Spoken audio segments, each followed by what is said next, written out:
Imagine standing at the edge of the wild where every step could lead to breathtaking views or a grizzly bear encounter. Hiking in Denali National Park isn't just hiking.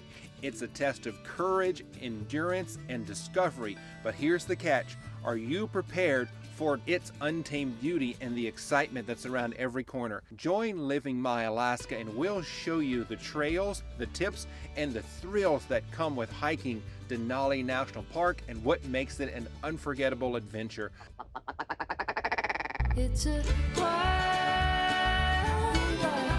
We're at the Savage River Campground. This is the Savage Alpine Trail. Historic Savage cabin is that way. We need to go check that out. Can you see the rabbit?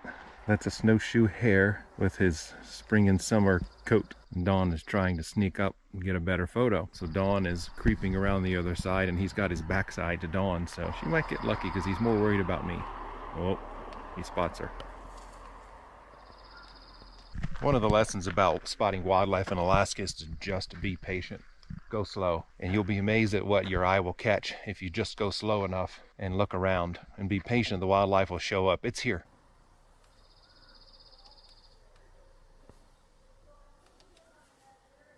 Okay, so the Savage cabin is to the right. Toilets right there for the tourists as they come through in the buses.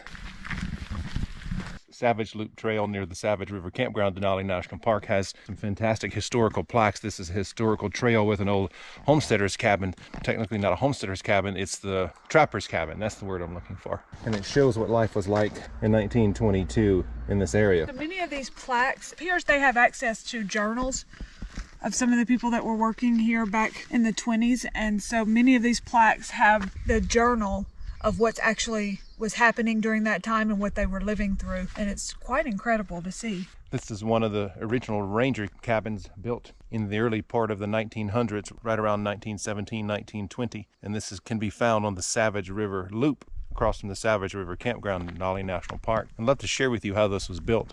There's some fascinating technology from the early 20th century and how they built this. All of this material was locally sourced from the surrounding forest. You can see the logs are not very big because the trees are not very big. They used whatever they had around as chinking. Chinking is what you put between these logs to seal out weather, and that is animal hair, burlap sack, mud, and moss. They had enough resources to hack out a few wooden planks and some old metal hinges,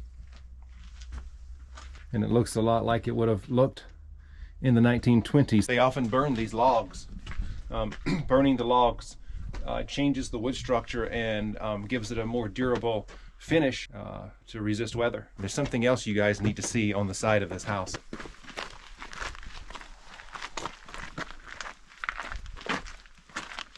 This is not some sort of construction project going wrong. This is how we keep bears out of our cabins in winter. These are nails driven in from the inside, and what happens is when a bear comes up to this and he tries to put his paw in here to pull this shutter open, he gets a handful of nail, and that discourages him from attempting that. And this is still used in Alaska, all over Alaska, and it's a very wise thing. I think we might be able to open these windows up and have a look inside. Very rustic, very simple. It could be life-saving. What we see is a little wood stove, a little bed in the corner, and a little bench as a table, a teapot, a wash basin, and that's it. And what it reminds me of is Henry David Thoreau's Walden, and that's exactly how he describes his cabin that he built in the Maine woods. And what he needed inside was exactly what's in here. The tour buses come through here, and they open up the cabin and they take tourists through, but the cabin is locked. They don't allow us in there. What else is here? There's the outhouse that's back here.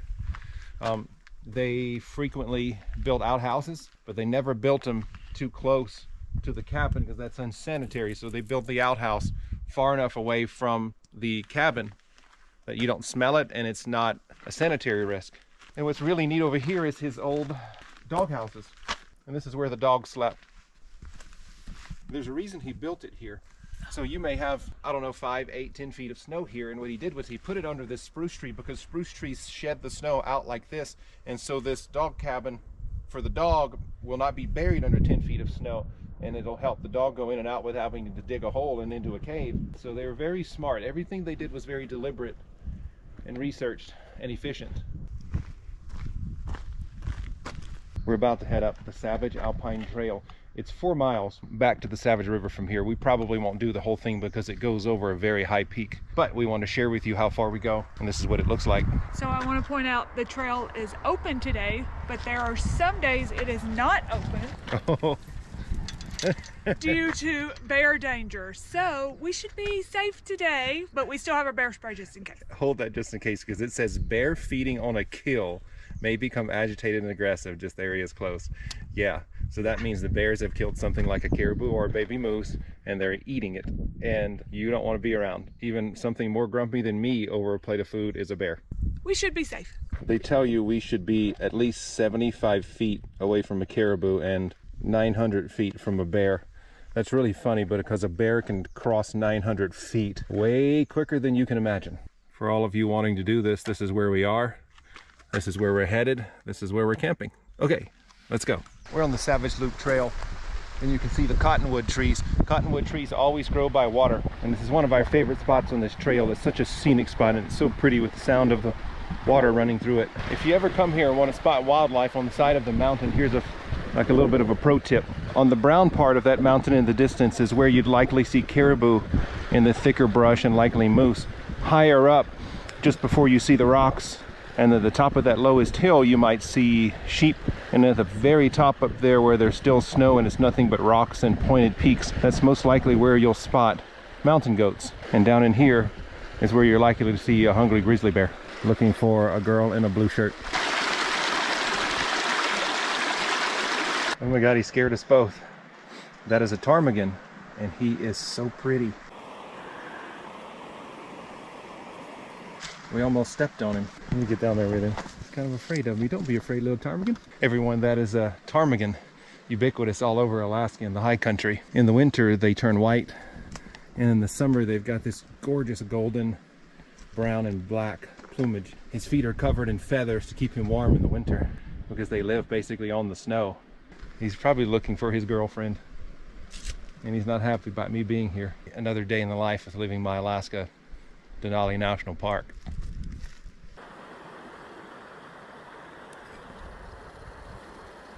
One of the things I like to do in Alaska is find a creek bed like this and walk through it.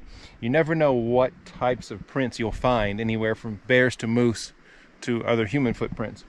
This is a female moose, and she's headed that way because this is the rear of her print and that is the front. So our landscape is about to change.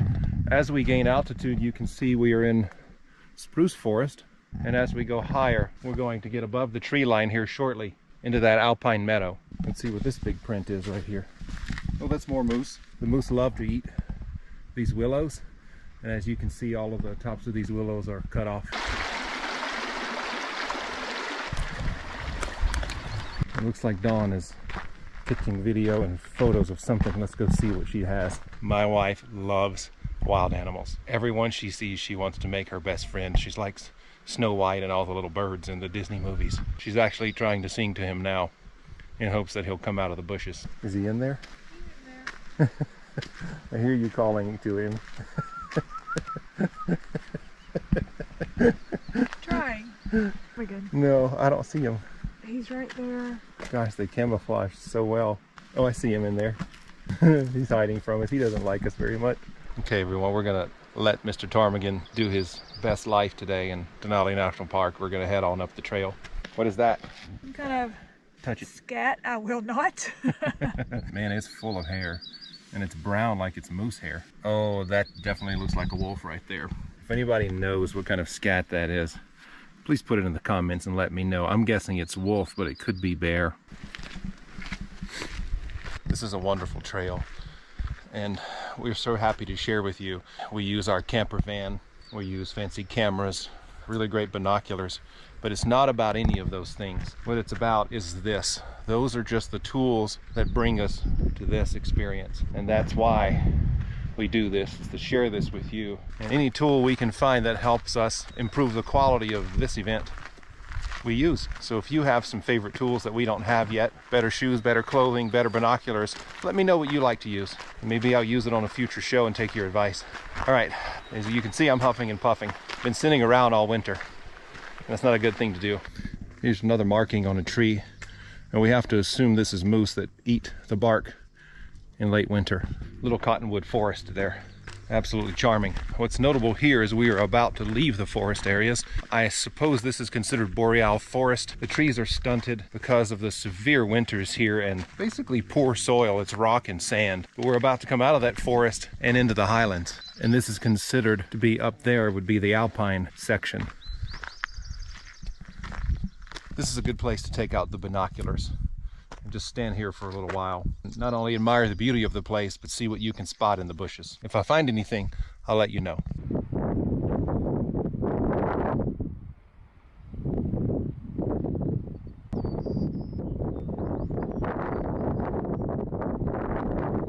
We're into the Alpine now. My wife is a Sound of Music movie fan, and every time we come to a place like this, she sings "The Hills Are Alive" with the sound of music. And I've been trying to catch her doing that for a decade on camera, and she continues to elude me. One of these days, we're going to get her singing that on one of these mountaintops.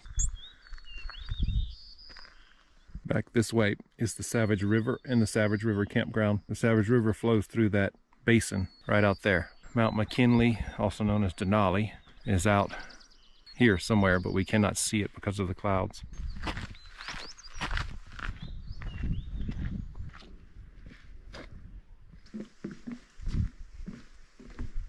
That's so nice. I know. Every time Charlotte would make a comment about one of the girls being healthy, Ashley would have a fit and be like, shit, I gotta lose some weight. Healthy equals fat in the South. I love these overlooks. Yeah. It's the backdrop is just incredible. It is so fun to watch, and I really enjoy going downhill too. Yes. I need to lose some weight and get in better shape, but I'm hungry, so let's go eat hot dogs. So I see a problem there. So we're still hiking the Savage Alpine Loop Trail near the Savage River campground, and what I'd love to show you here is above us is the Alpine and the tundra river bottom there, and we're headed back into the spruce forests and a stand of cottonwoods right here.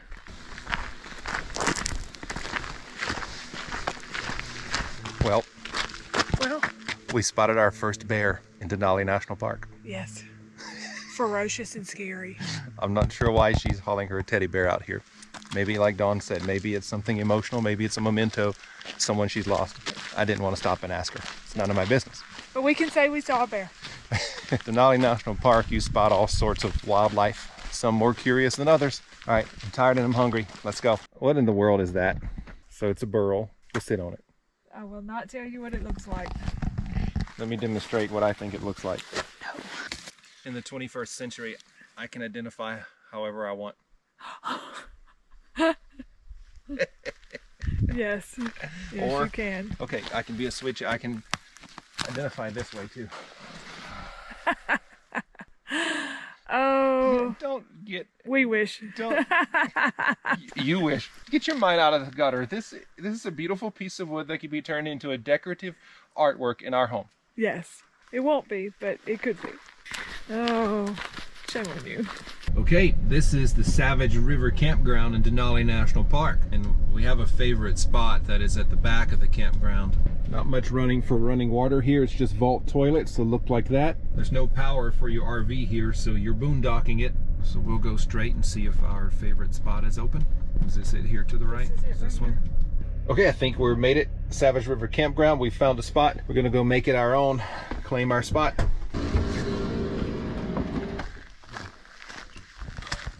Site 18B. Greetings from the Savage River campground in Denali National Park. And this is our home for the next few days. There is nothing mild about living this wild. We live a wild life in the great land, and we want you to know that you can too. We pack every video full of information, but most importantly, inspiration. We want to inspire you, and as you watch Living My Alaska, you find the path to living your Alaska. And if you liked this video, then I know you'll love what's coming up next. Come with me, let's go to that next video right now.